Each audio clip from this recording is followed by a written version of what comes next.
Dans cette agence de voyage, certaines réservations se transforment aujourd'hui en annulation. Sur l'Éthiopie et puis sur l'Indonésie, on a eu des demandes d'annulation sur, pas trop encore, mais et puis d'autres qui hésitent, qui ne savent pas, qui ont peur. Moins de candidats au départ, car la liste des pays où les Français doivent exercer la plus grande vigilance a été allongée. Il y a trop de danger, alors c'est pas la peine risquée. Je devrais y réfléchir de façon très particulière et sans doute annuler certains types de déplacements. Il y a 24 heures, le Quai d'Orsay a passé le nombre de destinations à risque pour les ressortissants français de 31 à 40. Après l'Afrique et le Proche-Orient, de nouvelles zones musulmanes d'Asie comme la Malaisie ou l'Indonésie y figurent.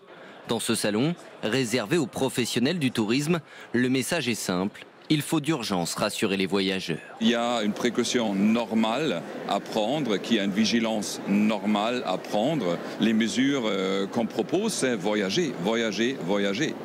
Maintenir votre projet de vacances, et rien n'a changé. Rassurer pour ne pas céder à la psychose. Sentiment partagé sur place par les ressortissants français, comme ici en Tunisie, classée parmi les pays à risque. Je ne sens pas plus en insécurité actuellement. La Tunisie, c'est le danger, c'est le Daesh, c'est des coupeurs de tête. C'est pas vrai tout ça. En Tunisie, il n'y a aucune atmosphère anti-français. Aucune interdiction de départ, mais un appel à la vigilance accrue de la part des autorités. Le ministère des Affaires étrangères recommande ainsi de s'inscrire sur le portail Ariane, qui permet aux touristes d'être en contact avec l'ambassade ou le consulat du pays visité.